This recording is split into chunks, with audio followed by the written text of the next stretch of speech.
Now let's stay with Ukraine, because the European Commission, together with Poland, are set to launch a new initiative aimed at tracing Ukrainian children abducted and taken to Russia during the invasion of Ukraine.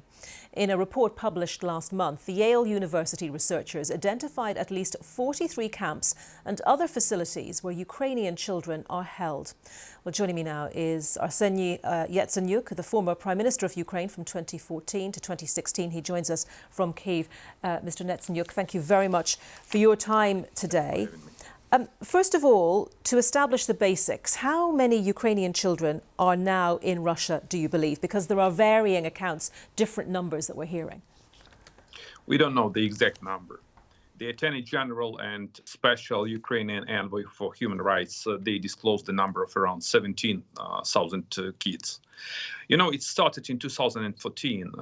At that time, as a Prime Minister, I instructed my Foreign Minister and Department of Justice to reach out both to Lavrov, who was the Foreign Minister of Russia, and to make an urgent action and urgent call to the European Court of Human Rights. The day after Russian mercenaries kidnapped a bus of 25 kids. So in the end, in a few days, we managed to take these kids back from Rostov, which is the Russian territory, back to Ukraine. So this is a new kind of war crimes and crimes against humanity that Russia started to commit. As of now, the situation is much more complicated and very difficult. So going back to the number, we don't know yet the exact number. So we need to deoccupy the territory and to figure out how many Ukrainian kids have been stolen actually by the Russian regime. And as far as we can see from the research, some of these are children who have been taken from their families. Some of these are children who've been orphaned and taken away to Russia. Some were in the care of the Ukrainian state before the invasion. So it's really difficult, I guess, to piece together exactly who the Russians have. Absolutely, and you know, have you seen this video when after Putin addressed Russian people at Luzhniki? There was a kid from Mariupol. If I'm not mistaken, her name was Daria, and Russian propaganda deliberately put this kid on the scene in order to show that these kids have been rescued by some kind of war Russian criminal, but they called him as a savior of Ukrainian people. So what Russians are doing? Russians are using Ukrainian kids in Russian propaganda.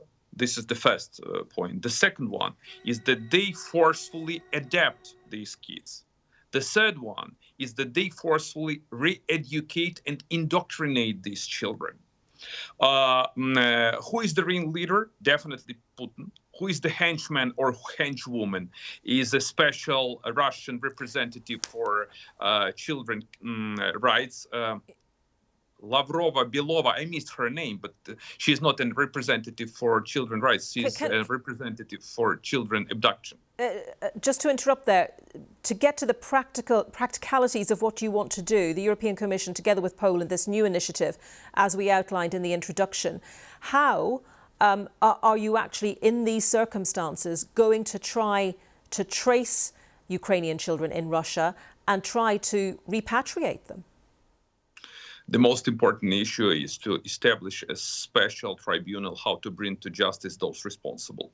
In order to get this, we need to get an exact number and exact names of every single kid who has been kidnapped and forcefully adopted or moved to the Russian Federation, as Russia today became the biggest child trafficker in Europe, actually.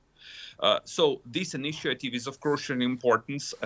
So Department of Justice and Attorney General of Ukraine, in collaboration with the European Union and UN Human Rights Agency, have to establish the exact number and the names of every single child, and to bring to justice those responsible for kidnapping and actually kids trafficking committed by Russia.